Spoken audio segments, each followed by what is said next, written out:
Es movimientos anormales, ¿sí? ¿Qué es lo que tenemos que saber, por ejemplo, de la clase de movimientos anormales? Que la mayoría de los movimientos anormales de los que vamos a hablar, el error es en la interrelación anatómica funcional de los ganglios basales. Es decir, los ganglios basales, que son sustancia negra que están dentro del cerebro, y sus conexiones, cuando tienen un fallo en ello, o en las sustancias relacionadas con las conexiones y la sinapsis, es cuando puede suceder los movimientos anormales. La excepción a esto es en el caso de los hemivalismos, donde hay principalmente una afectación del núcleo subtalámico, ¿vale? No propiamente los ganglios basales, pero los vamos a ver. Hay que recordar un poquito de la exploración neurológica, porque ustedes van a decir, ajá, exploración neurológica, movimientos anormales, y solo veo el movimiento anormal y así me quedo. No. Si tú ves a un paciente que tiene alguna alteración neurológica, en este caso la clase es de movimientos anormales, pero si ves que tiene un movimiento anormal, no lo pases por alto. A ese paciente hay que hacerle una evaluación neurológica, puede ser rápida, pero tiene que contener el estado de la conciencia y el estado de alerta, ¿sí?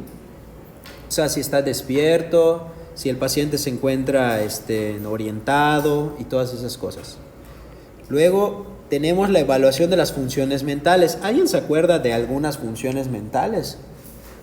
Ojo, no son funciones mentales superiores, es solo funciones mentales, porque no hay funciones mentales inferiores. Entonces se dice funciones mentales. Dale, para que sepan que ustedes son estudiantes de la UAL. Entonces, funciones mentales. Entonces, ¿cuáles son? Memoria. ¿Qué tipos de memoria se acuerdan que vieron en psicología? De corto, mediano, largo plazo. ¿Qué más?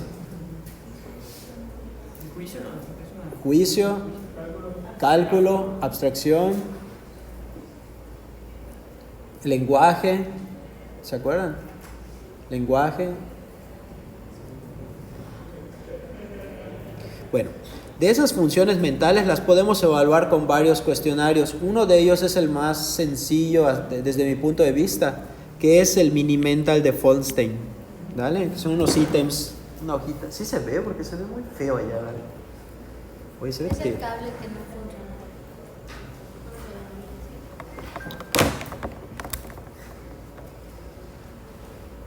¿Mejora? Oh, pero yo creo que, o sea, como que ya está chafiado esto. Ya sé lo que voy a hacer. Esto. Ahí está. Tenemos también los pares craneales. ¿Alguien se acuerda de los pares craneales? ¿Cuáles tenemos? Pueden decir la mnemotecnia, no pasa nada. Está buenísima la mnemotecnia. ¿Se acuerdan? ¿Cómo va a ser?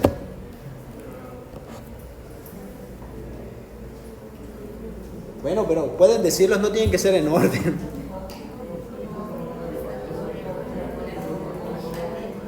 Ok. Ajá.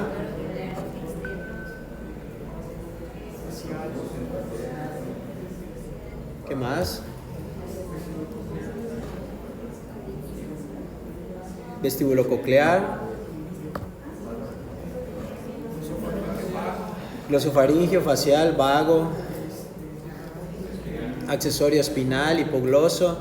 Bueno, entonces esos son los pares craneales que vamos a evaluar. Y luego miren cómo llegamos al apartado de motor.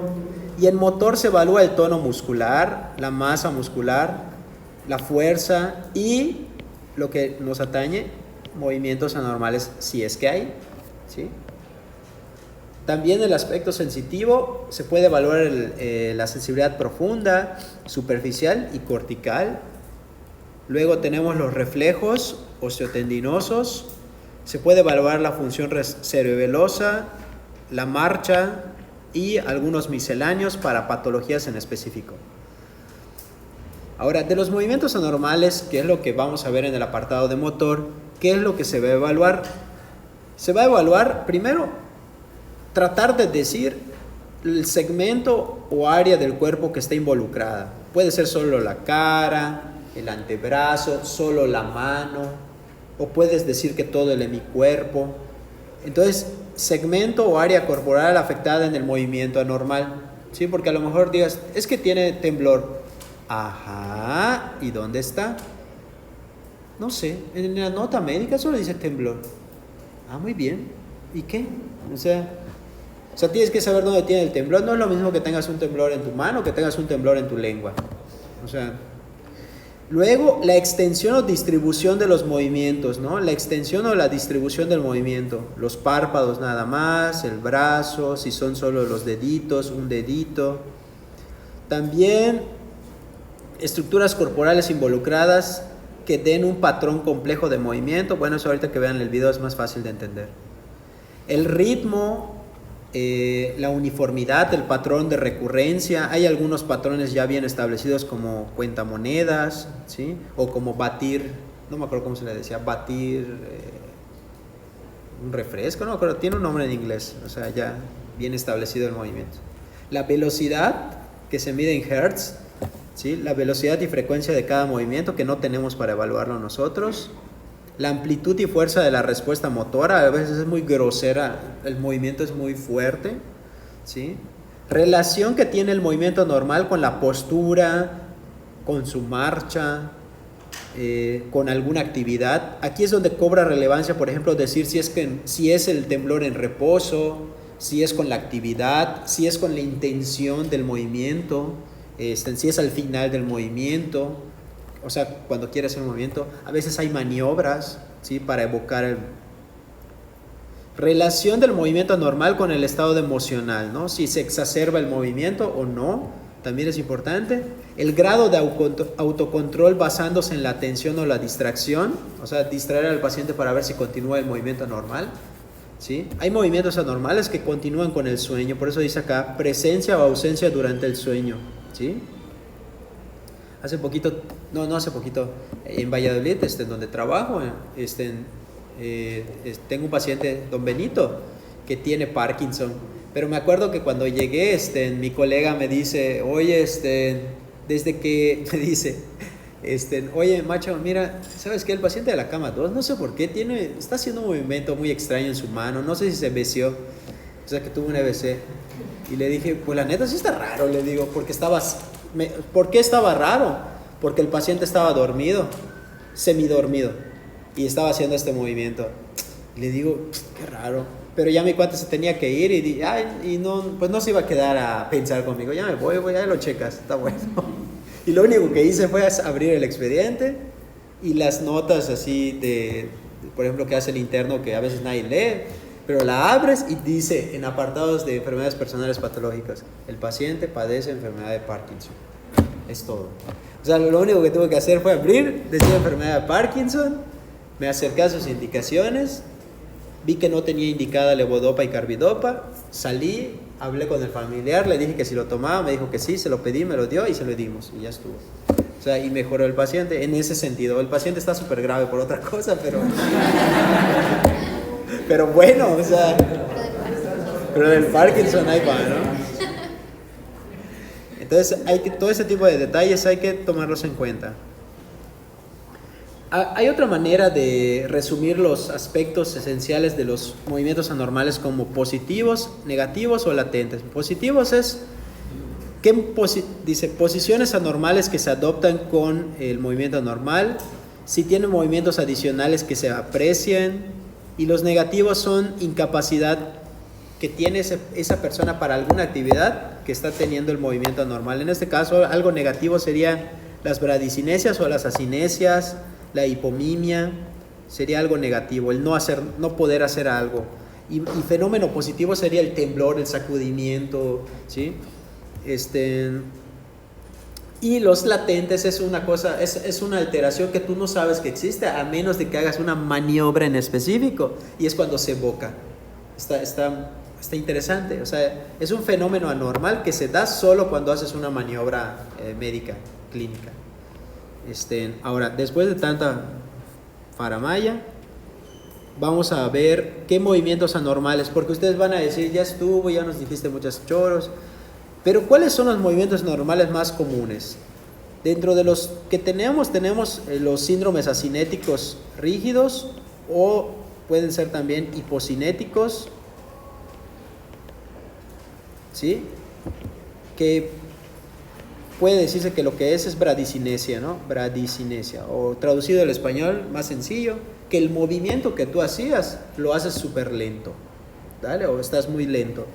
Dentro de los prototipos de esos, o los más representativos de síndromes hipocinéticos o acinéticos, está Parkinson, enfermedad de Parkinson, efectos adversos por antipsicóticos, los que toman antipsicóticos, nuestras abuelitas, abuelitos o todos esos, y la enfermedad de Wilson, ¿vale?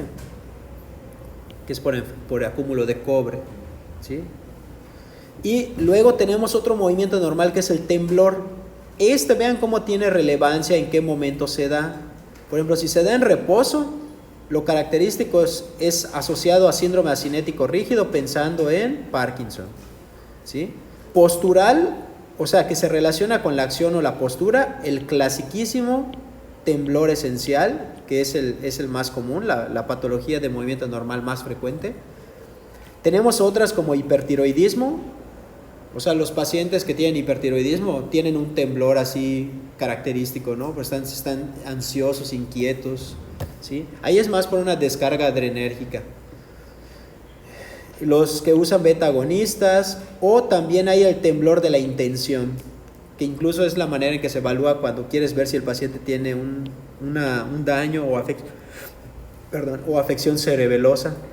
Y ok, ya les dije solo dos, ya vieron tranquilamente que seas lento o que tengas temblor. Ok, aquí no estoy definiendo el temblor por los hertz ni nada de eso, aunque en el libro lo van a encontrar. Hay libros que te dicen, el temblor se caracteriza por la velocidad, te dice la uniformidad y todo eso. Pero se me hizo más práctico que les muestre los videos. Y tenemos también los menos frecuentes, tenemos la corea, dentro de las cuales tenemos la corea de Huntington y la famosísima corea que seguramente vieron en cuarto año, que en fiebre reumática, ¿se acuerdan? Sí. Corea de Sydenham, ¿sí? También tenemos a los pacientes que han sufrido una enfermedad vascular cerebral, puede quedarse con un daño, una afección de los ganglios, ¿sí? Y tener corea. Los pacientes posterior a un EBC pueden tener esos temblores. Los hemivalismos, que les dije que era el único que era un poquito diferente en su fisiopatología, porque aquí es lesión del núcleo subtalámico contralateral, puede ser por un EBC. Y las distonías que lo pueden presentar los pacientes con Parkinson o los pacientes que usan fármacos, y ya. A ver, dice acá 41 años, comportamiento agresivo y compulsivo, refiere movimientos bruscos, movimientos aleatorios de extremidades y movimientos anormales de los ojos. Su padre murió de una condición familiar. ¿Ah? Claro, realmente estuvo bien lo que pensaste, en el sentido que decía movimiento brusco y de extremidad, por eso pensaste en balismo o hemivalismo, está bien, pero ahí tienen que ver todo el caso, porque te está dando pistas para que tú pienses, oye, espérate, sí es cierto que puede ser un balismo, hemivalismo, sí es cierto, claro, pero te está diciendo arrítmico, ok, también es compatible con hemivalismo, y ya, entonces podrías decir, bueno, lo más probable es que sea un balismo o hemivalismo, pero el dato agregado que te debe de hacer girar tu pensamiento es padre que murió de condición familiar, similar, ¿sí? Ah, bueno, entonces tú dices, de similar, oye, ¿por qué lo tenía? Quiere decir que murió de eso, y además tiene 41 años, si está muerto ahorita, quiere decir que murió antes, ¿sí? Estoy bien, ¿verdad? Sí, murió antes. Y además, cuando hablé de Corea, o sea, solo la mencioné, les dije, la Corea de Huntington es un trastorno neurodegenerativo. Te afecta, no solo te da movimientos, sino que te afecta ya las funciones mentales, memoria, estado emocional y esas cosas. ¿Dale? ¿Y esto cómo se llamaba? Fenómeno de anticipación, ¿sí? ¿Cuál es el diagnóstico? Ya lo dijimos. ¿Cuál es el patrón de herencia? Pues la misma respuesta está aquí, autodominante. ¿Cuál sería la mejor terapia? ¿No tengo idea? Enfermedad de Huntington, trastorno genético, es neurodegenerativo. Cuando dicen la palabra neurodegenerativo, piensa funciones mentales se afectan. ¿sí? Conlleva deterioro mental con alteración de los síntomas y el comportamiento. Por eso decía que es agresivo y no sé qué otras cosas decía, ¿sí? Movimientos coreiformes, bla, bla, bla, bla, bla, bla, bla. Y luego te dice patrón autosómico dominante con expansión de un tramo de repetición de tripletes. Eso no sé por qué lo preguntan siempre, pero es esto. Repetición de tripletes CAG dentro del gen de Huntington. O sea, no sé, les gusta preguntar eso en los exámenes así de admisión a medicina y cosas así. Tratamiento, no existe cura. Jesús. Pero dice, la tetrabenazina se usa para controlar los síntomas, en este caso los temblores. Nada más. Ok, y Palmira, ¿verdad? Sí. Palmira. Sí, Palmira. Paciente masculino de 51 años, boxeador profesional, ha estado presentando temblores en ambas manos. Se presenta acompañado de su esposa que está preocupada sobre la situación. Ella refiere que su esposo ha estado caminando más lento y se ha caído varias veces en esta semana. Durante la exploración física, sus expresiones faciales están muy limitadas. Ha adoptado una postura encorvada y su firma es muy pequeña. Más fácil, creo que no se puede, ¿verdad? Entonces, ¿el paciente qué tiene? ¿Qué tiene? Pues sí, o sea, hay muchos datos que lo apoyan, ¿no? Ustedes tienen que aprender a ver en esto. La edad, bueno. Boxeador profesional, bueno. Luego te dice temblores en ambas manos, ok. Habíamos visto que principalmente es asimétrico, pero se puede volver simétrico. Acompañado de su esposa que está preocupada. Ella refiere que su esposo ha estado caminando más lento, se ha caído. Durante la exploración física, expresiones faciales muy limitadas. Se llama hipomimia o cara de máscara. Ha adoptado una postura encorvada y su firma es muy pequeña. Eso es micrografía, o sea, escribir chiquitito. ¿Ah? Y efectivamente te está sugiriendo Parkinson. ¿Qué Parkinson probablemente? ¿Primario o secundario? Probablemente secundario por los golpes, ¿no? O sea, que pudo haber recibido. Ok, el diagnóstico más probable es enfermedad de Parkinson. Es un desorden motor y no motor degenerativo debido a pérdida de dopamina en la sustancia negra del cerebro. ¿Qué lo caracteriza? Bradicinesia, que es lentitud. Temblores, rigidez muscular, ¿sí? En la exploración física del paciente lo encontramos con hipomimia, aquí está mal escrito, marcha lenta y micrografia, ¿no? Esto ya lo habíamos visto, por eso no voy a detener mucho la diapo. Aquí tenemos, por ejemplo, un movimiento pero de temblor esencial. Realmente no solo es para que vean cómo es, pero ya lo vimos en los videos. Obviamente solo viendo esto, pues es difícil que digas qué tiene el paciente, ¿no? O sea, sé que es de temblor esencial, pero solo es para fines didácticos. Entonces, ustedes dirán, ya me dijiste que el Parkinson puede tener temblor, y ya me dijiste que el temblor esencial temblor. Entonces, ¿cuáles son las características principales para diferenciarlo? Antecedentes familiares del temblor esencial sí hay porque es autodominante, ¿sí? En enfermedad de Parkinson no es tan común, es menos probable, ¿sí? Respuesta al alcohol, ¿qué dice acá? Pero está mal, ¿no? Sí. Está mal. No, al contrario, o sea, debe de mejorar, ¿sí? En cambio, en Parkinson no tiene un efecto obvio el tomar el alcohol, ¿sí? ¿Cuándo ocurre? Postural o con acción, ¿vale? En cambio, este está mal, es en reposo, ¿sí? Velocidad, aquí te dicen las velocidades, ok. A ver, algo importante, esto de apariencia, esta X, esto sí, con movimiento de cuentamonedas, el clásico movimiento de cuentamonedas, hacer esto, cuentamonedas, ¿sí? Bla, bla, bla. Obviamente, cualquier prueba donde evalúes la velocidad del movimiento, como hacer esto, o pedirle al paciente que haga esto, o levantar la pierna varias veces, y lo ves lento, lo hace lento, ¿sí? La localización, manos y brazos, ok. Aquí vean cómo te dice unilateral. No es que siempre sea unilateral, inicia generalmente asimétrico o unilateral, pero puede llegar a progresar a ser bilateral. Casi siempre dándole más predominancia a hacia un lado. En cambio, en el temblor esencial suele ser bilateral. Puede afectar la cabeza, el cuello, la voz, o sea, sí, el órgano de la voz. Características asociadas: cara inexpresiva o en máscara o hipomimia, rigidez en rueda dentada. ¿Cómo se evalúa la rigidez? Pues ahí ya lo dije, pero pues nada más. Se los van a preguntar en el hospital, ¿eh? Les van a decir, a ver, ¿y ese paciente qué? Entonces, pero ¿cómo lo evalúan? ¿Cómo lo evalúan? ¿Cómo han visto que en el hospital? A ver. Bueno, le dije para ver si es que la rigidez a veces no es muy obvia, entonces hay que activarla. Entonces, mientras evalúas el brazo que está afectado o la extremidad afectada, le pides que haga movimientos con la otra. Eso está y bien. al estar utilizando la opuesta, vas a observar la rigidez en la que está afectada. Está bien, eso es una maniobra para, ¿cómo se dice? Para de verdad discriminar si tiene rigidez o no. Eso está bien, ¿vale?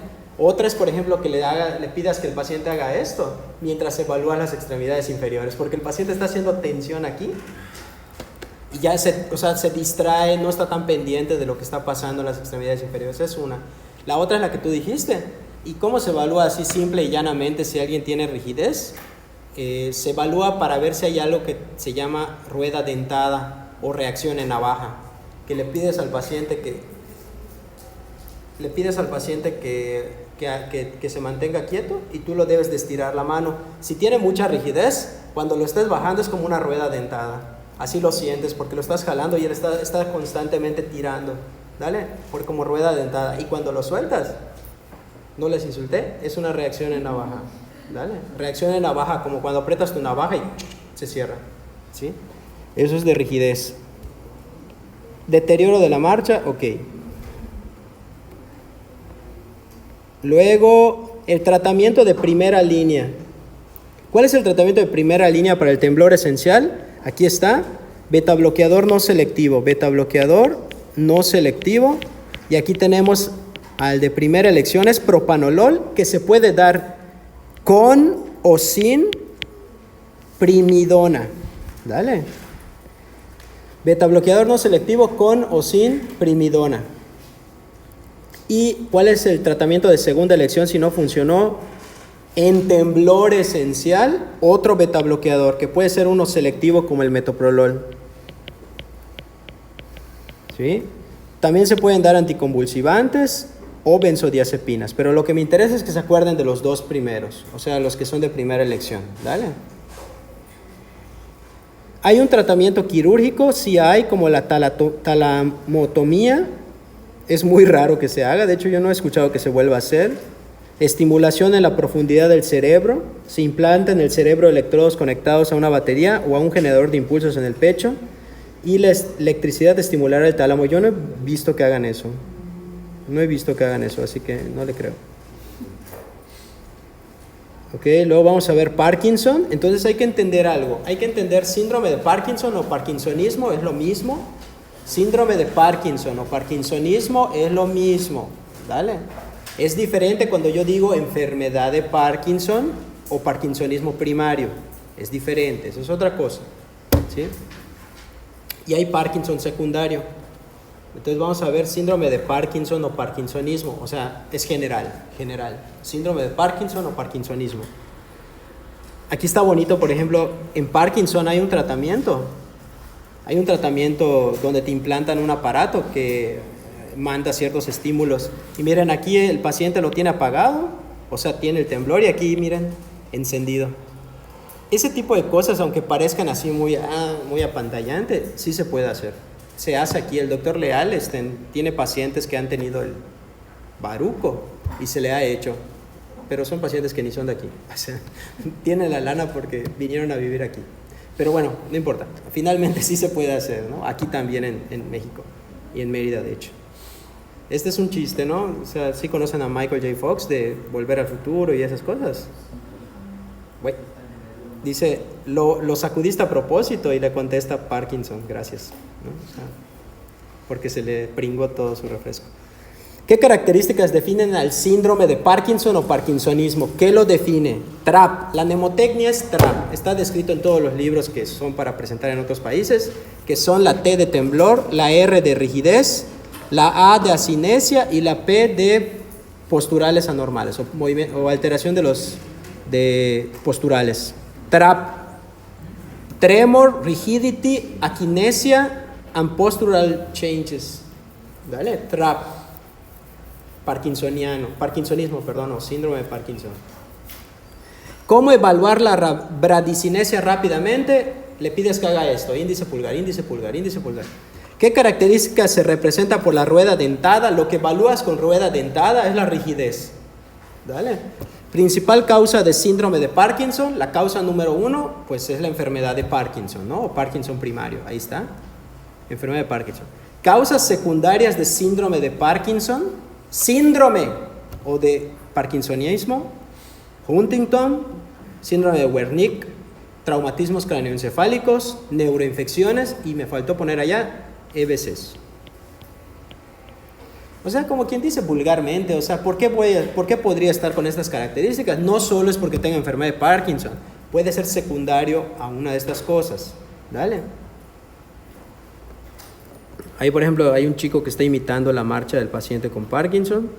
No sé si lo está imitando o de veras lo tiene. Bueno, vamos a ver. ¿Hay Parkinson secundario a medicamentos? Para los que no lo sepan, hay fármacos que, miren, te pueden causar datos sugerentes de parkinsonismo. Pero vámonos así a los chidos. Vámonos. Miren un fármaco ampliamente utilizado por todo el mundo, la metoclopramida. Metoclopramida, ya lo saben. Ese fármaco que es un procinético, que su principal uso es para incrementar el tono del esfínter esofágico inferior y disminuir el reflujo gastroesofágico. ¿Sí? También funciona como procinético, pero no es su indicación principal. Metoclopramida, ya lo saben. Es procinético. Procinético y sirve para reflujo. Para reflujo porque no esté bien contraído el esfínter esofágico inferior. Y los antagonistas de dopamina, o sea, los antagonistas de dopamina son usados para psicosis. ¿Y cuáles tenemos? Todo lo que sea un antipsicótico. Tenemos aloperidol, clorpromacina, risperidona, que lo usan algunos niños y otras personas. Ándale, ese también. Aloperidol, ya dije aloperidol, ya lo dije. Quetiapina, estoy seguro que estarán familiarizados con alguno de ellos porque algún familiar ya mayor seguramente lo está tomando. El tomar estos puede favorecer que el paciente tenga algunos datos de parkinsonismo, ¿vale? Nada más para que como médicos ustedes ya lo asocien y cuando vean un adulto mayor y lo estén tratando, les diga, oye, ¿qué estás tomando? Aloperidol, ok, y veas que esté moviendo su boca o tiembla su mano, ya te imaginarás, puede ser por eso. O tiene Parkinson, enfermedad. Y otros fármacos, ¿no? No importa, les voy a pasar las diapos. Ok, ahora sí, enfermedad de Parkinson. Enfermedad de Parkinson. Menciona el concepto de la enfermedad. Primero que nada, es una enfermedad neurodegenerativa crónica, progresiva. ¿Se detiene? No se detiene. ¿Se quita? No se quita. ¿Se para? No se para. Continúa. Es neurodegenerativa. Cuando digan neurodegeneración, afecta funciones mentales. ¿Cuál es el dato característico? Afección de las neuronas en la sustancia negra. ¿Qué es lo que se ha visto? ¿Qué es lo que se relaciona con los síntomas motores? La falta de producción de la dopamina. En este caso, la dopamina, su cerebro, ¿qué tiene que pensar? En resumidas cuentas, porque la verdad cuando vean el video que les voy a pasar de la fisiopatología, van a quedar así, en shock. Pero en resumidas cuentas, por ejemplo, ¿yo qué memorizo? Que la dopamina inhibe, es todo. Entonces, si no hay la dopamina, nadie inhibe y por eso hay los movimientos. ¿Dale? Motores. Esto explica los síntomas motores. Explica los síntomas motores en Parkinson. Es en resumidas cuentas. Porque hay dos vías, pero no los voy a cansar con eso. Mejor que lo vean en su casa tranquilamente. 90% de los pacientes con enfermedad de Parkinson tienen más de 55 años. Por lo tanto, podríamos decir que la gran mayoría de tus pacientes con enfermedad de Parkinson son pacientes de edad mayor. ¿Sí? La gran mayoría. ¿Sí? Luego, ¿cuál es la principal causa? Sabemos por qué pasa. Inicialmente se pensaba que era idiopática en su totalidad. Al principio se decía, no sé qué pedo. Pero ahora se sabe que hay causas de Parkinson monogénico, o sea, un gen que se mutó y eso condicionó el Parkinson. Por ejemplo, puede ser mutación en el gen de Parkina, en el gen que produce la sinucleína, en el gen IRRK2 o en el gen este. Lo dice el Harrison. Pueden preguntarlo, yo no en los exámenes, pero bien pueden preguntarlo en algún examen de, no sé, de admisión a algún lado. Causa más razonable, o sea, ¿por qué puse cuál es la causa más razonable de Parkinson? ¿Por qué lo puse? Porque es una pregunta que les van a hacer los pacientes. Oye, ¿por qué tengo Parkinson, doctor? Y tú, no me acuerdo. Entonces lo correcto es decir, bueno, es una patología que se relaciona con la edad de los pacientes en los que tienen predisposición genética y que tienen alguna exposición ambiental que pueda contribuir, ¿sí? Predisposición genética y edad. ¿Cuál es el dato histopatológico o reporte histopatológico distintivo de la enfermedad de Parkinson? Así, lo más característico es lo siguiente: degeneración progresiva de dopamina en la sustancia negra. ¿Se acuerdan de la sustancia negra? Pues hay degeneración. También se ha observado inclusiones intracitoplasmáticas que se llaman cuerpos de Lewy, ¿sí? Y también inclusión por alfa-sinucleína, ¿sí? Que es lo que se relaciona con la neurodegeneración del sistema nervioso. Y hay algo más importante. La enfermedad también se ha encontrado en el sistema, fuera del sistema nervioso central. Se ha visto en el sistema nervioso que está en el tracto gástrico, las glándulas salivales, la piel. O sea, estas alteraciones histopatológicas también se ha visto en otras áreas del cuerpo. Y eso explica por qué hay síntomas no motores en Parkinson. Eso explica por qué hay síntomas no motores. O sea, no todo es un síntoma motor en Parkinson. Dice, la degeneración crónica y progresiva de las neuronas dopaminérgicas de la parte compacta de la sustancia negra es lo que condiciona las alteraciones motoras. Nada más para reforzar, las alteraciones motoras es esta la fisiopatología. Parkinson, la enfermedad de Parkinson es la segunda enfermedad neurodegenerativa más frecuente. La número 1, Alzheimer.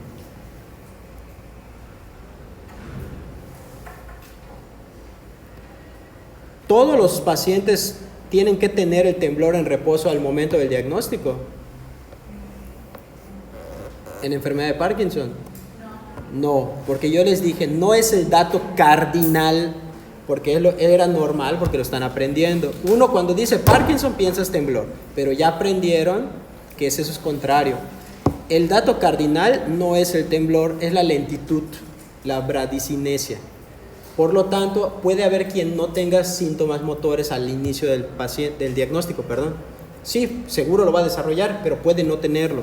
Por eso puse ahí, todos tienen temblor en reposo, dice temblor, pero es temblor. Y puse en él para que no sepan que es no, ¿vale? O no lo piensen tan rápido. Los 4 datos cardinales, no lo voy a repetir, pero ahí están. ¿Es simétrico o asimétrico?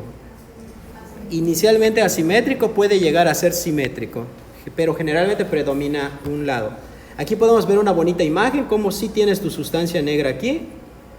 Miren qué bonita. Y aquí casi no la tienes, ¿no? Luego, ¿cuáles son los síntomas no motores de Parkinson? No todo es motor en Parkinson. Por ejemplo, si ya les dije que es neurodegenerativa, deben de pensar que existe la posibilidad que genere alteraciones emocionales, como cuáles: ansiedad, depresión. Puede generar alucinaciones o ilusiones, así como lo ven. Está cañón. Pero tienen que recordar algo muy interesante. Las alteraciones psiquiátricas, eso es importante, muy importante. Para recordar las alteraciones psiquiátricas, traten de pensar en Mohamed Ali. ¿Se acuerdan de Mohamed Ali? A su consideración, cuando lo entrevistaban y tenía, no es un mal ejemplo. Piensen en Michael J. Fox. Por ejemplo, ¿les parece que él, cuando le hacían una entrevista cuando tenía el temblor, decía cosas que no son, o se le iba el pajarito o algo así? No, porque eso de la alteración psiquiátrica sí va a aparecer en Parkinson, pero es avanzado. Es en un Parkinson avanzado, hasta el final. Por eso, si afecta el estado psiquiátrico del paciente o hay alteraciones psiquiátricas desde el principio con el temblor, tú tienes que pensar, ese Parkinson no es el Parkinson cualquiera, no es la enfermedad de Parkinson o Parkinson primario, ese seguro o pudiera ser un Parkinson plus o Parkinson secundario. ¿Dale? Eso es lo que tienen que pensar. Oye, pero desde el principio le afectó, desde el principio se deprime y tiene el temblor al momento que lo diagnosticaste. No pienses en enfermedad de Parkinson, o al menos descarta una enfermedad de Parkinson secundario, porque no es lo habitual. Lo habitual es que te genere esa degeneración de la función mental hasta ya años y años. Por eso van a ver que los abuelitos o los señores o señoras que padecen de enfermedad de Parkinson solo tienen las alteraciones motoras y el movimiento, pero aquí están bien. Por eso se deprimen, se ponen tristes, ¿sí? Pero generalmente al final aparece esto. Alteraciones cognitivas, disfunción del, ya lo habíamos dicho, memoria, eventualmente desarrollan demencia, eventualmente, ¿sí? ¿Cuál es la definición de demencia? O sea, eso me lleva a una pregunta. ¿Qué es la demencia para ustedes? Me lo pueden decir con sus palabras, no tiene que ser así de memoria, lo que crean.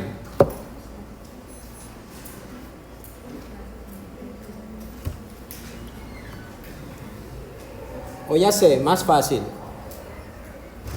¿Cómo podrían diferenciar encefalopatía, síndrome confusional agudo y demencia? Porque ustedes dirán, yo ya escuché los tres términos, pero ¿cuál es para qué? ¿Sí? ¿Cuál de esos términos que mencioné creen que sería el término más general, el que abarca más? ¿Demencia, encefalopatía o síndrome confusional? Exacto. El síndrome de confusional o confusional es el general, es el que agarra a todos, los abraza. Ok, entonces, si ya saben que el más general es síndrome confusional agudo, ¿qué creen que defina a una persona con síndrome confusional agudo? Por ejemplo, si la doctora tuviera síndrome confusional agudo, ¿qué creen que podría tener ella que me haga pensar que lo tiene? ¿O qué verían en ella? Lo hacemos todos los días en el hospital cuando te acercas a un paciente y le dices, hola, ¿cómo te llamas? Exacto, desorientado.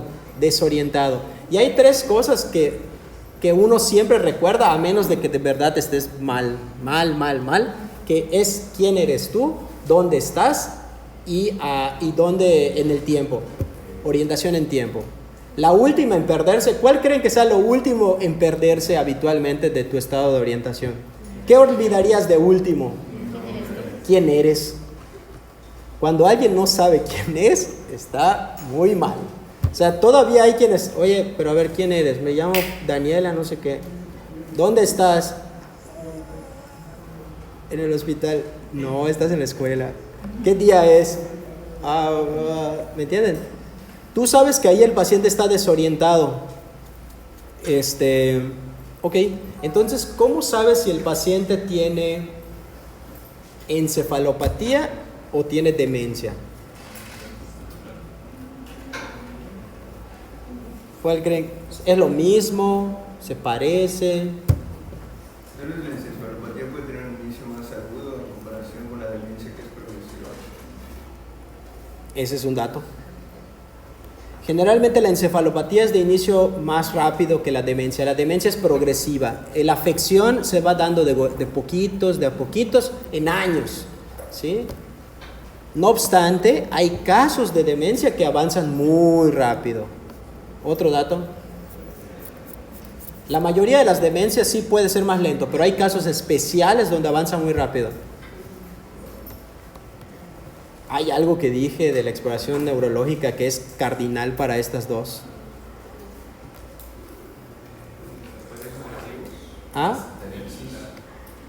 Asterixis, pues puede tener temblores. ¿Puede ser qué? Agresivo. ¿Sí? ¿Y tienen clase ahorita?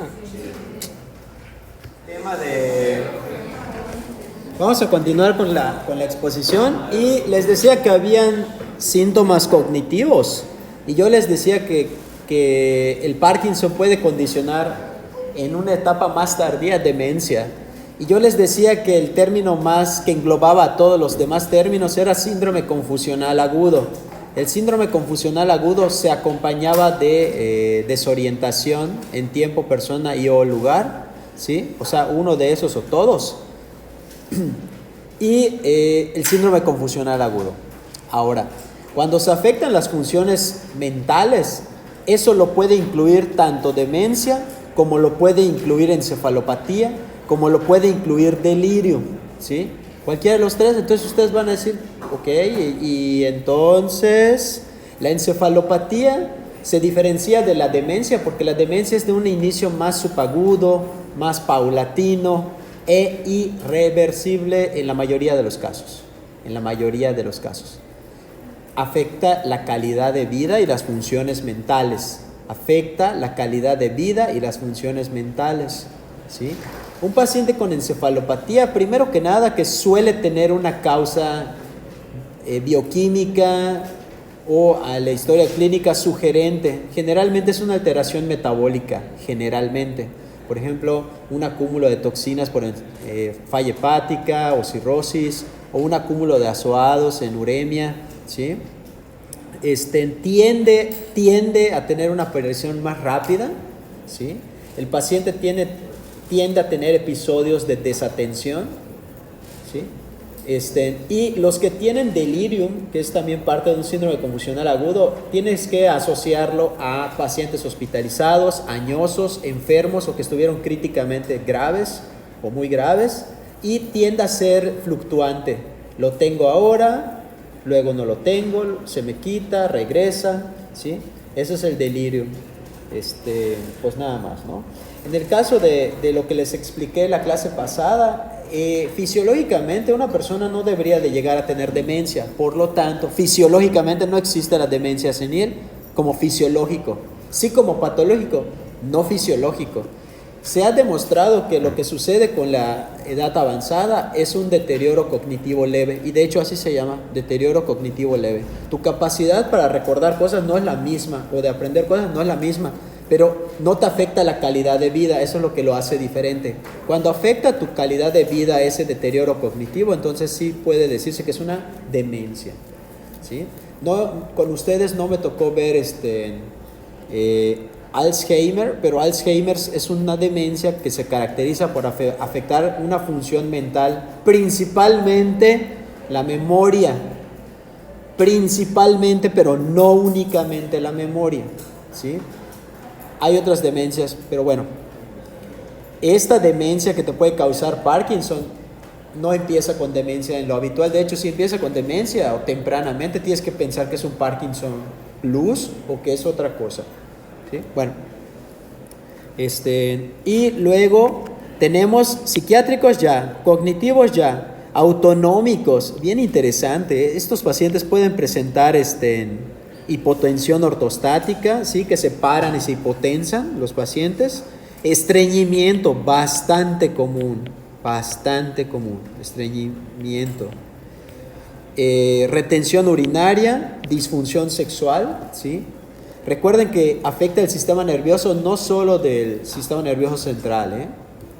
De hecho, esos cambios que dijimos histopatológicos se pueden ver en otras partes del sistema nervioso, no necesariamente central.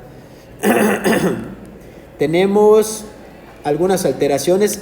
Me gusta mucho, miren: hiposmia o anosmia, por aquellos que lo padezcan.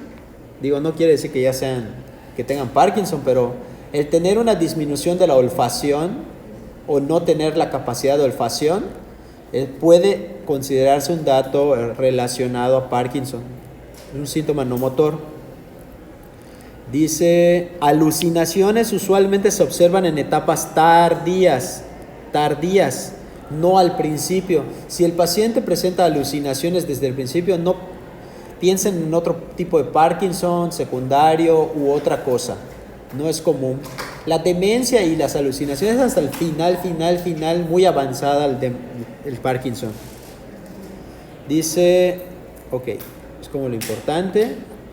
Luego aquí datos tempranos, miren, manifestaciones tempranas. El temblor es temprano, la rigidez, la bradicinesia, pero recuerden, el común denominador, el cardinal, es la lentitud. Son datos tempranos y ya más de forma más tardía afectan la marcha, posturas inestables, puede haber o no disfagia, no es tan regular. Y esto, ¿no? Recuerda, no necesariamente tiene que tener el temblor en reposo al momento del diagnóstico. No necesariamente tiene que tener el temblor al momento del diagnóstico. Fluctuaciones motoras, fenómenos de desgaste apagado, pero ahorita iba a hablar de eso, y disinesias. Se llama fenómeno de on-off, fenómeno de apagado y encendido, que son estos fenómenos de on y off. Está padre, ese de fenómeno de prendido y apagado es interesante. A ver, o sea, vean este dato, lo tomé del John Hopkins Internal Medicine Board Review and Assessment, y dice: el proceso degenerativo afecta también otras estructuras neuronales, dando lugar de forma variable a otras manifestaciones no motoras, entre las que incluyen muchas cosas, pero dice: estos síntomas están presentes en un 97% de los casos y repercuten de un modo importante en la calidad de vida de los pacientes. Trastornos del sueño, trastornos emocionales, cognitivos, digestivos, genitourinarios, de la olfacción. O sea, los síntomas que a veces no nos relacionamos cuando hablamos de Parkinson son muy, muy comunes, solo que a veces no se evalúan. Esto lo pueden leer en su casa, pero son básicamente los que había mencionado prácticamente, ¿no? Prácticamente, son los mismos. Ok, ¿cuándo debes de sospecharlo? En la enfermedad de Parkinson, en paciente que presenta características motoras asimétricas, que tenga bradicinesia obviamente. Ok. Otra manera de sospecharlo o apoyar la sospecha es que tenga respuesta a agentes dopaminérgicos. Se llama prueba con dopamina, ahorita la vamos a ver. Y obviamente puede o no tener estudios de imagen para ayudar a descartar causas de Parkinson secundario, ¿sí? Porque la enfermedad de Parkinson, pues en teoría no deberías de ver nada. Aquí hay algo que, hay una literatura, cuando tengan ganas de leerla, se llama Medicina basada en evidencia, está en inglés, basada en evidencia del JAMA, Journal American Medical Association, el JAMA. Entonces sacó una serie de artículos que todos empiezan así: Rational Clinical Examination Series, does this patient have Parkinson disease? Y así sacó de todo. Este paciente tiene cardiomegalia, este paciente tiene fibrilación auricular, este paciente tiene no sé qué, sacó varios. Entonces aquí lo que evaluaron son la razón de verosimilitud o los ratio de los pacientes que sí tenían Parkinson, y vieron cuál de ellos se relacionaban más, ¿sí? Los que tenían más. Entonces, ¿cuál tiene más razón de verosimilitud positiva del lado ¿Cuál? Dice, pérdida del balance tenía una razón de verosimilitud, del 6.6, pero va desde 1.6 a 6.6. Pero ¿cuál de entrada ya tiene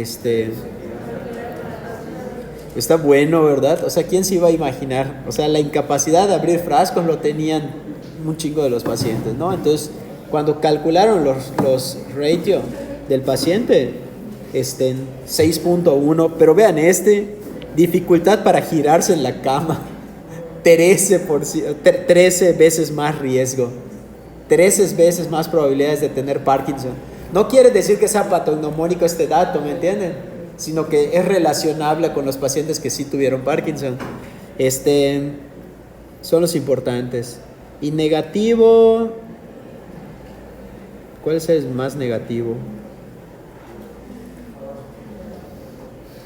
Pues hay varios, ¿no? O sea, punto 13, reflejo glabelar. No, pero quédense con los positivos. A ver, aquí aquí te hicieron el reflejo glabelar, te dice, prueba de reflejo glabelar. Percutir la frente aproximadamente 20 veces. Lo normal es que deje de parpadear después a 5 a 10 veces que lo haces. Una persona normal parpadea si no parpadea.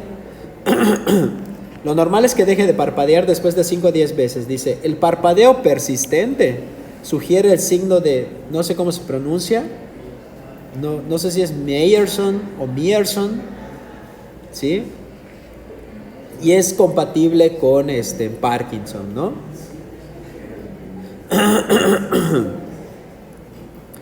Dice,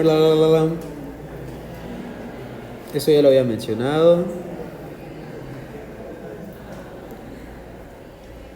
Ok, miren, esto es importante. Esto es importante porque te dice señales de alerta de otras enfermedades con parkinsonismo. Otras enfermedades con parkinsonismo. O también podríamos decir Parkinson secundario, ¿sí? Porque son otras patologías, pero que comparten las 4 características, que pueden compartir las 4 características primordiales del parkinsonismo, que es TRAP. ¿Dale? Tú tienes otra patología que puede compartir un cuadro clínico de parkinsonismo, no de enfermedad de Parkinson, ni Parkinson primario, ¿sí? ¿Cuáles son esas patologías? Y te dice ahí, parálisis supranuclear progresiva, demencia por cuerpos de Lewy, degeneración corticobasal, hidrocefalia de presión normal o síndrome de Akin-Adams. No me acuerdo cómo se escribe. Akin-Adams. Y parkinsonismo vascular. Entonces, ¿qué datos clínicos apoyan? Te dice parálisis supranuclear progresiva. Allá en el nombre de la patología hay un dato que te está sugiriendo. Parálisis supranuclear progresiva. Yo lo que me acuerdo de eso es fácil.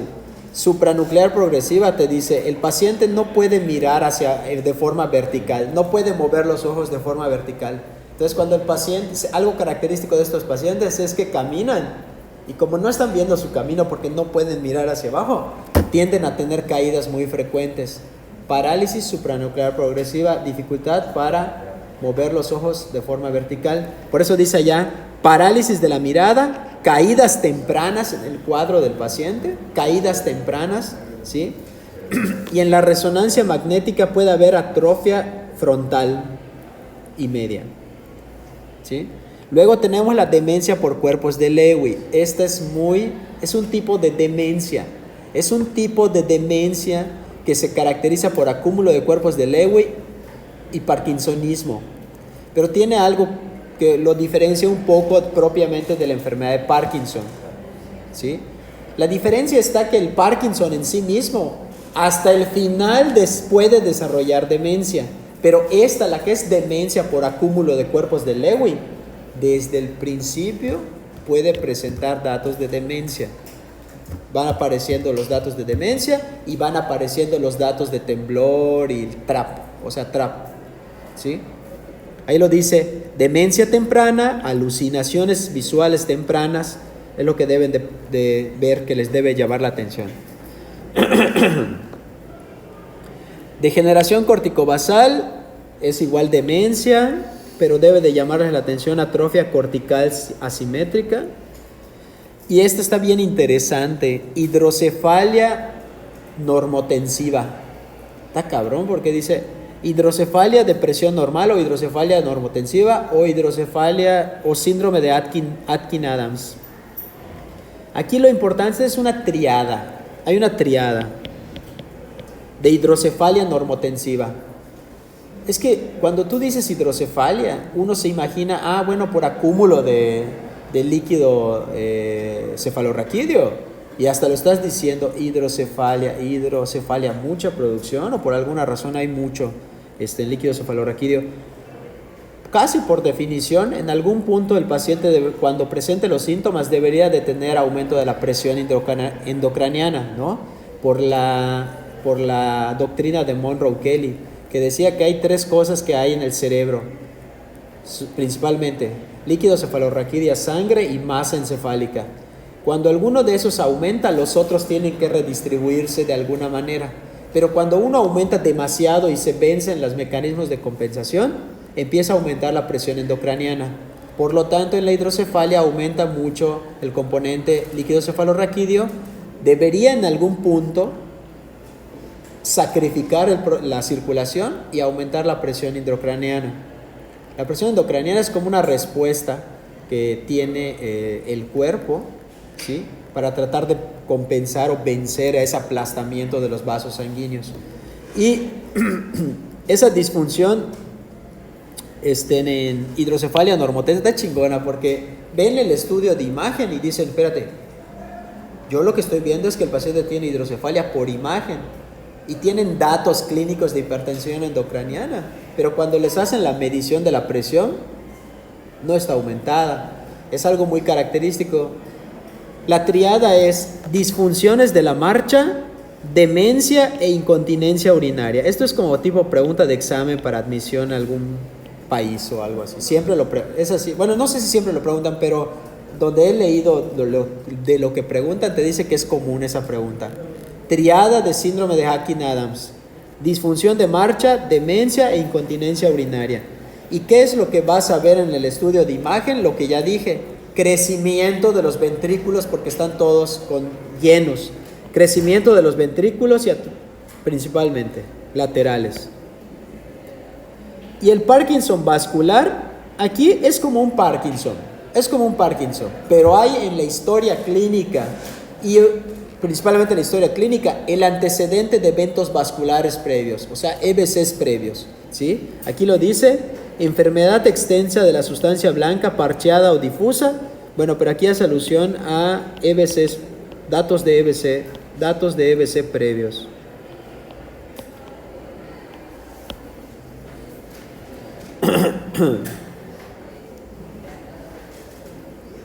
Ok, miren, yo sé, porque sé que lo están pensando, o sea, ustedes van a decir, es que ya sé que nos lo estás diciendo en la clase, pero no parece tan sencillo diagnosticarlo, porque como quiera tienes que descartar algunas otras posibilidades, ¿no?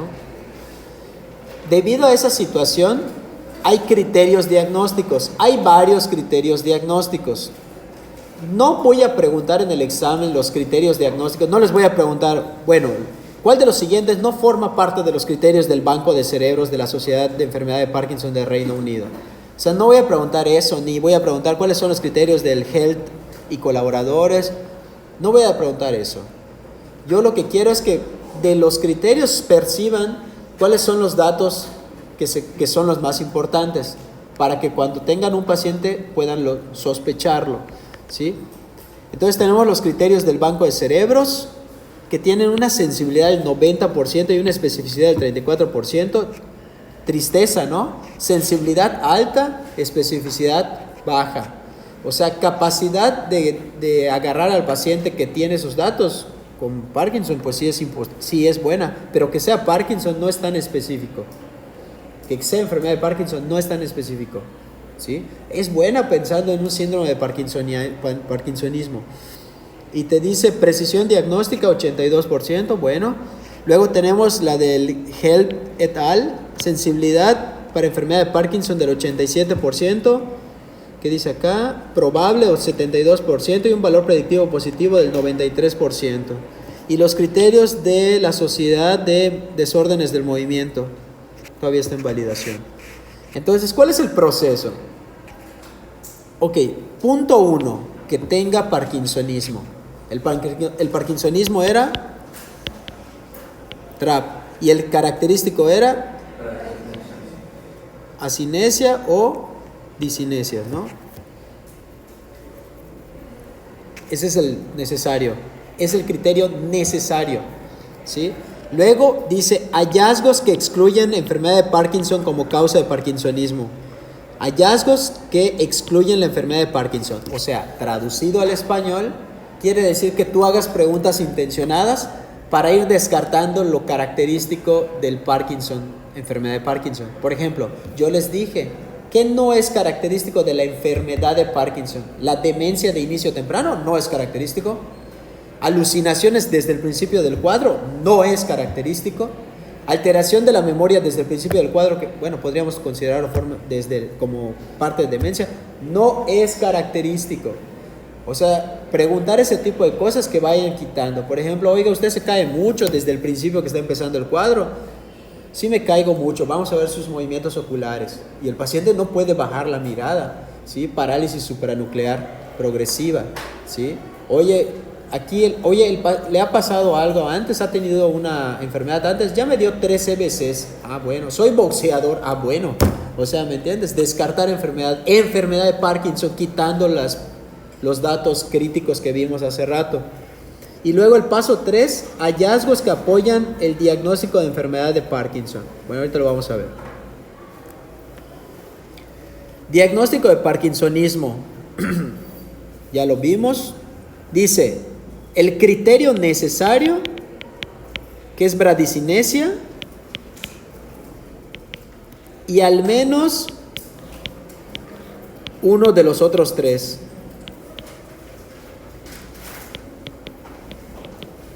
Que son rigidez muscular, rueda dentada o navaja, temblor, inestabilidad postural no causada por disfunción primaria visual, vestibular, cerebrosa o propioceptiva.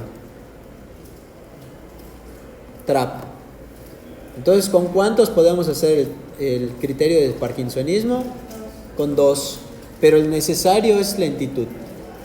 Con 2 de 4.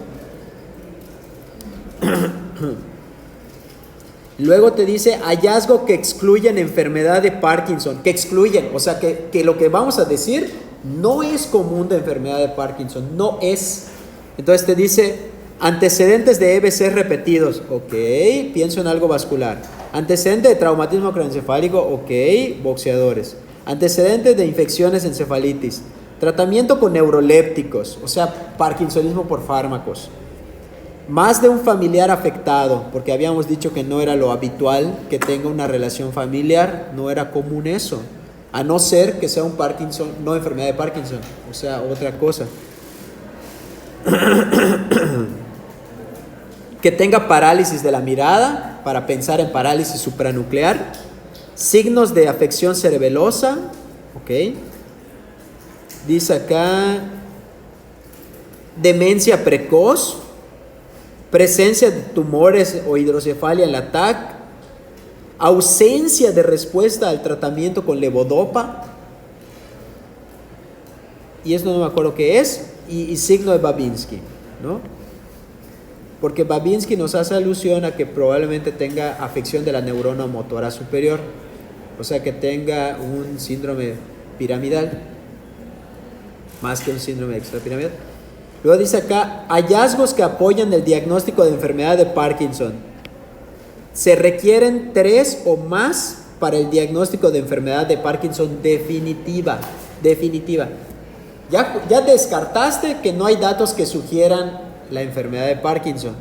O sea, perdón, otras que no sean enfermedad de Parkinson, perdón. Ya cumplió el criterio de parkinsonismo, ya lo cumplió, ya estuvo. Ahora vamos a confirmar. Y te dice acá que el inicio sea unilateral, como yo les dije, inicio asimétrico, que puede progresar asimétrico, pero bueno, de entrada asimétrico. Presencia de temblor en reposo, ok. Que haya sido un curso progresivo y no abrupto, no agudo. Eso ya lo habíamos dicho. Respuesta excelente con el levodopa. Excelente respuesta cuando le das la de levodopa. Acá hay algo muy interesante. La levodopa mejora los síntomas, pero ¿cuál mejora más de todos los síntomas de cardinales? De los TRAP. La bradicinesia. Es interesante. Bueno, ahí es eso.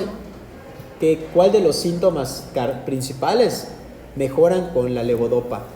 La tendencia es decir temblor, es normal, o sea, igual, de hecho yo igual eso pensaba hasta que ya lo leí bien y dice que lo que mejora aún más es la bradicinesia, ¿sí? Más que el temblor. Para el temblor se dan otros fármacos que lo mejoran más, que ahorita vamos a ver cuáles. Tiene relevancia porque son buenos también para detener temblor en otras patologías. Está chingón. Aparición de corea grave inducida por levodopa, porque puede pasar. Respuesta sostenida con levodopa más de 5 años, eso es apoya enfermedad de Parkinson, porque se ha visto que después de 5 años es cuando ya empiezan a haber ya no buena respuesta con la levodopa. Por eso la levodopa con carbidopa se da hasta el final con los pacientes ancianitos, ¿vale? Porque sabes que por 5 años lo vas a tener así chido, en teoría, ¿sí? Antes de que ya no sea tan efectiva el tratamiento. Ok. Miren, esto es igual, miren, no es largo, no tiene sentido que yo lo lea con ustedes, pero sí que ustedes, bueno, ya me pasó la diapo el doc, yo lo leo con la idea que refuercen ese concepto que ya les di en la diapo anterior. La idea de que ustedes lean esto es que de alguna manera traten de pensar ideas que apoyen lo anterior, ¿vale?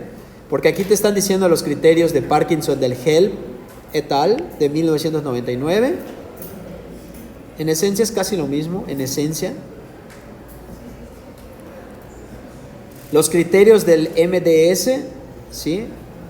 De la Sociedad de Movimientos del Desorden del Movimiento. No las voy a leer porque la verdad lo que les enseñé es como un resumen de todo eso. Esa es como la manera en que debes de pensar para descartarlo. Son tonteras. Ok, ¿cómo se hace el test de levodopa? Se le da al paciente domperidona como premedicación 2 días antes. Luego en ayunos, obviamente si tenía tratamiento de Parkinson se lo evitas 12 horas previas y le das una dosis única de levodopa con carbidopa y luego validas el estado motor y después cada 30 minutos. Ahí dice estado motor nada más, pero debería de ser también la velocidad de los movimientos. Dice acá, habitualmente positivo si la puntuación en la subescala motora de la escala unificada para la enfermedad es una tontera. Con que haya una mejoría del 30% se considera positiva y lo cual quiere decir que es bueno, ¿sí? Para fines de practicidad yo no les voy a decir en el examen, no les voy a preguntar cómo se hace, simplemente les puedo decir, mejoró su temblor o su bradicinesia con el uso de levodopa. Es todo. Y para fines de practicidad de la vida, si en la consulta lo mencionan, es que si mejora mucho con la levodopa, es que sugiere o apoya que sí sea enfermedad de Parkinson. Es como que la idea que tienen que tener o el concepto claro que tienen que tener. Ok. Aquí hay algo muy interesante. Yo les pregunto a ustedes, ¿quieren monólogo? No, les pregunto a ustedes, a todos los pacientes les vamos a hacer rezo, TAC, punción lumbar, a todos. A todos no. Porque si el paciente perfectamente cuadra, perfectamente en historia clínica, cuadro clínico de parkinsonismo prototipo, estás en la columna 2 donde no apoya nada, de que no tiene parálisis supranuclear, no está teniendo datos de demencia, o sea, si es así prototipo, no requiere nada. Con una sospecha mínima de que el paciente pudiera tener un Parkinson secundario o un Parkinson plus, que es lo mismo, haces estudios de imagen. ¿Por qué? Porque quieres descartar vasculares, hidrocefalias, traumatismos, tumores, datos de atrofia compatible con alguna de las que ya mencioné en el cuadro pasado, en las diapos anteriores, porque eso es lo que quieres ver, ¿no? De otra manera no es necesario que le hagas a todos todo, ¿sí? Ahora, de laboratorio sí me parece pertinente hacer estudios, los habituales, ¿no? Biometría hemática, pruebas de función tiroidea, ¿sí? química sanguínea. Oye, aquí no dice pruebas de función tiroidea. No importa que no lo diga, pero ustedes pídanlo. Ah, no, sí lo dice, ahí está acá. Pruebas endocrinas. También, para fines de practicidad es importante pedirle cosas que investiguen datos de demencia, por ejemplo, ¿no? Por ejemplo, aquí dice estudios especiales, no quiere decir que a todos le vas a pedir todo, no, sino es solicitar en consecuencia de tu sospecha, ¿no? Oye, pues hay una posibilidad de que el paciente tenga hipotiroidismo, pues pídele pruebas de función tiroidea. Y así sucesivamente. Para fines de practicidad, no a todos le pides todo desde el punto de vista de imagen. Si le pides estudios de imagen, alguno de los estudios de imagen, cuando haya una posibilidad con un dato que apoye Parkinson secundario, en la columna 2, haces imagen y haces los estudios que están por acá, ¿no? Algún estudio de imagen o estudios de laboratorio básicos. A ver qué dice allá.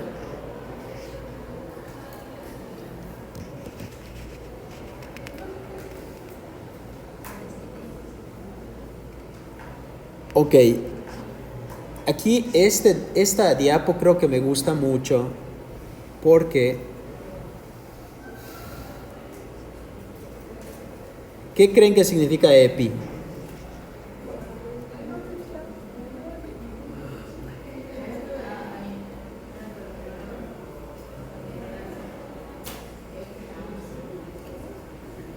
Pues la verdad no me acuerdo.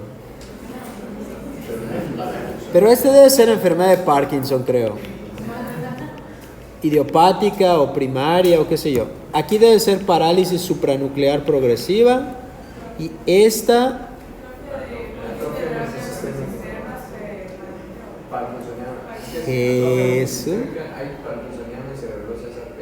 Jesús. Entonces, ¿qué es lo que queremos ver aquí? Queremos aprender si en la enfermedad de Parkinson hay algún hallazgo. Eso es lo que queremos aprender con esta diapo, ¿no? Te dice resonancia.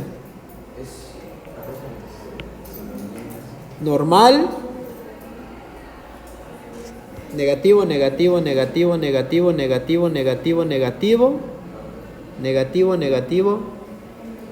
Y dice... Ajá, pero vean, los criterios dicen la recomendación grado B del 2017 se recomienda realizar prueba de neuroimagen, sea TAC o sea IO, resonancia, ante la sospecha de Parkinson secundario. Se responde y se confirma lo que dije en la diapo anterior. ¿Todo se les va a hacer? No. Dale, no quiero, ustedes son de la UADY, son mis alumnos, en un pase de visita con la mano en la cintura, lo deben de decir. Claro que no lo digan así porque les pueden caer a bofetadas, no, pero no se requiere, ¿no? O sea, para hacer el diagnóstico de enfermedad de Parkinson, si tiene los criterios clínicos clásicos, se descarta que no haya datos sugerentes de Parkinson secundario, es clínico el diagnóstico.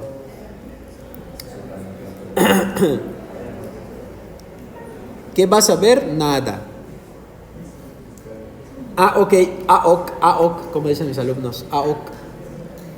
Este algoritmo es muy simplista, pero a la vez muy resumido, útil desde el punto de vista de médico general, útil, pertinente. ¿Por qué? Ok, el paciente tiene los datos característicos de enfermedad de Parkinson, sí la tiene. Tu pregunta es, ¿qué edad tiene? ¿Y cómo está su estado de calidad de vida o de afectación? Aquí es algo importante. Miren esto, chicos, chicuelos, chiquitines. Si el paciente tiene más de 65 años o ya tiene alteraciones de la función mental, ojo, dos cosas importantes.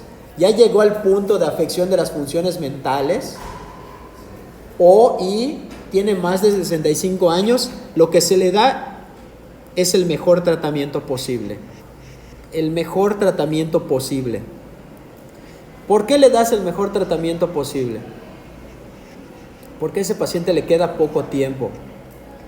Digo, no les puedo decir, va a vivir 5 años más, no lo sé, pero a ese paciente le queda poco tiempo de vida funcional, de vida, pues que esté vivo el paciente en sí mismo. Le das lo mejor. ¿Por cuánto tiempo se espera que lo controles en teoría bien? Por 5 años. ¿Sí? Porque lo que le queda de vida, no, digo, sé que suena así feo, pero realmente así se hizo esto. ¿Sí? Y luego del otro lado está un paciente que tiene menos de 65 años y o que además no tiene afección cognitiva de ningún tipo de funciones mentales. Puedes empezar con un tratamiento bueno, pero no el mejor. Solo con agonistas de dopamina, solo con agonistas. Si progresa la enfermedad, todavía te queda el chance de añadirle el mejor, que es levodopa. Si tú ya ves que como que no está, ya se está tambaleando la cosa o tiene muchos síntomas motores, puedes considerar añadir un inhibidor de la COMT o de la MAO, o simplemente aumentar la frecuencia de la dosis de la levodopa. Progresa, ¿qué tenemos de opción? Estimulación cerebral profunda. Te dice acá, ¿cuál es el tratamiento más efectivo posible? Unión de carbidopa con levodopa. Unión de carbidopa con levodopa. Una es darle dopa y otra es darle el que inhiba el que se come la dopa. ¿Sí? Carbidopa con levodopa, eso es lo más efectivo. ¿Qué es el fenómeno de encendido y apagado? ¿Qué? ¿Alguien sabe qué es el fenómeno de encendido y apagado?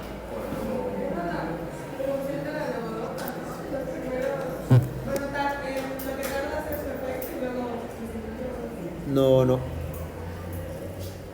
se supone que es cuando se administra levodopa y mientras se va alcanzando su umbral de función y cuando lo pierde aumentan las resistencias.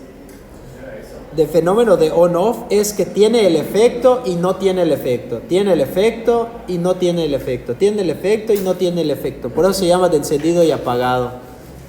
Camino bien. Y luego vuelvo a caminar lento. Se llama fenómeno de encendido y apagado, que lo podemos traducir como hay el efecto y no hay. Es característico de la levodopa, sobre todo cuando el paciente ya tiene más de 5 años. Es factible que lo presente el paciente. ¿Sí? ¿Qué se da cuando el paciente ya está presentando muchos episodios de off? O sea, de no efecto. ¿De no efecto? Aquí te dice apomorfona, que no me acuerdo qué chingados es. Que no me acuerdo qué es. No es cierto. A ver, pero aquí lo vemos, porque no, pues apomorfona dice es un antagonista de la dopamina. Jesucristo. Bueno, vamos a continuar. Luego te dice acá, ¿qué es el wearing off? Wearing off.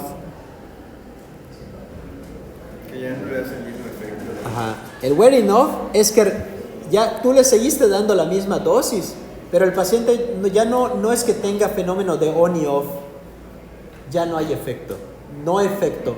Y tú dices, espérate, pero estás tomando tu medicamento como yo te dije, ¿qué pasa? Vamos a ver qué pasa si le aumento la dosis. ¡Pam! Metes más dosis y mejora. Y así está 2 semanitas, 3 semanitas. Y luego no hay efecto. ¿Estás tomando tu medicamento, vato? Sí lo estoy tomando. ¿Y qué pasa? No sé. Quiere decir que requiere cada vez más dosis. ¿Sí? Eso es con levodopa. Se llama fenómeno de wearing off. Levodopa cada vez más frecuente. Requieres darlo con mayor regularidad.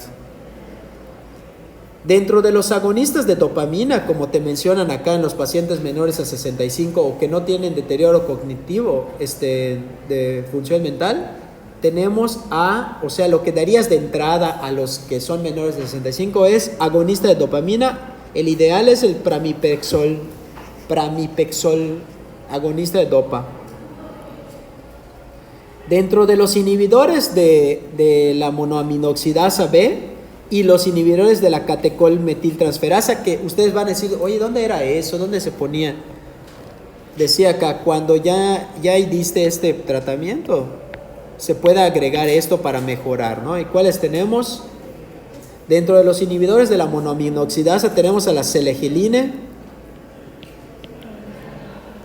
y tenemos a los inhibidores de la catecolmetiltransferasa que terminan en capones.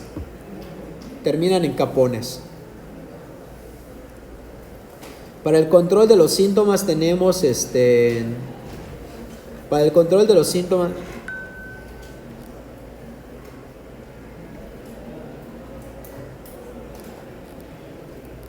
Para el control de síntomas también de temblores y todo eso, tenemos a los anticolinérgicos como la benztropina. A ver, vamos a buscarla porque no sé cómo se escribe, ¿eh? Benztropina. Güey, Jesús no está. Lo inventé. No lo pude haber inventado. Bueno, no está. Es con Z. ¿Cómo se escribe? Benztropina. Benztropina. Anticolinérgico. Es Benztropina. así.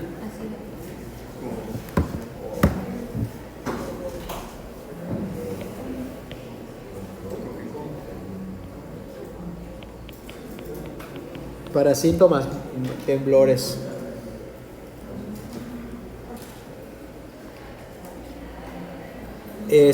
¿Hay algún fármaco para neuroprotección? No.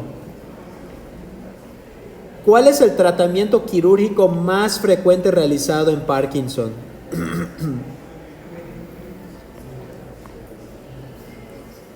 Estimulación cerebral profunda, deep brain stimulation. Por ejemplo, ¿cómo se llaman esos que no son videos? GIFs, regalos. No son regalos, no es igual. Pero esos GIFs, ¿lo estoy pronunciando bien?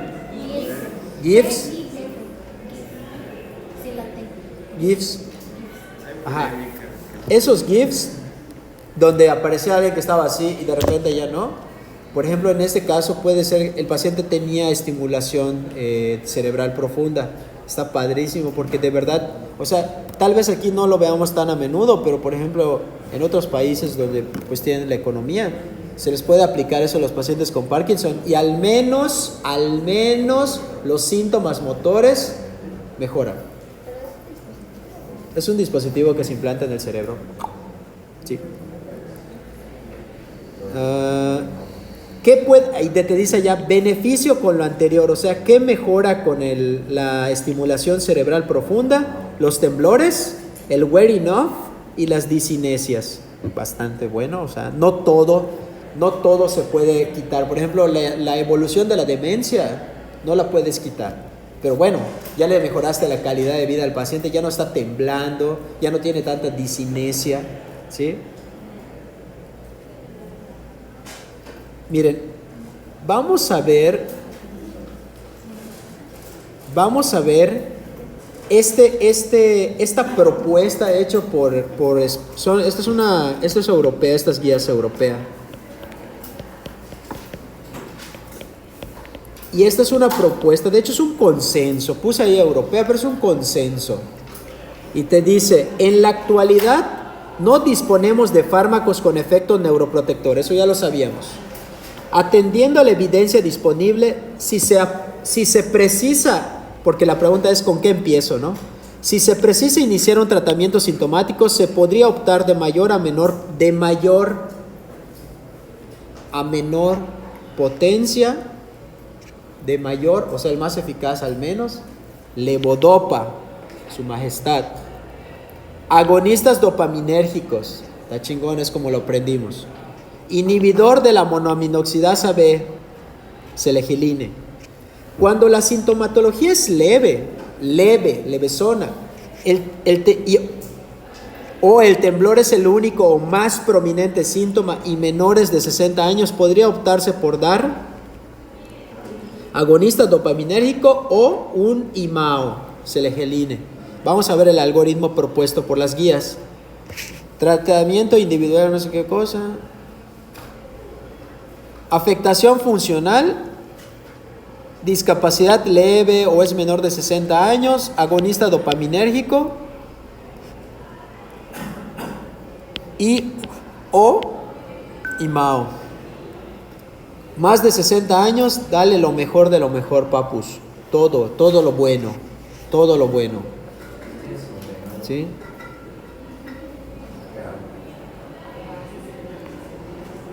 Esto pues obviamente no es para que ustedes lean ahí, para que les sirva de referencia cuáles son inhibidores de COMT y esas cosas, dosis por si lo quieren.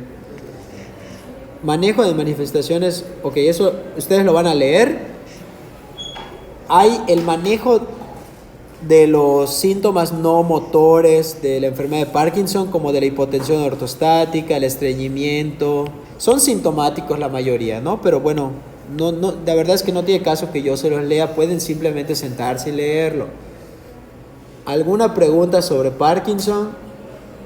¿Quién es el personaje que está allá?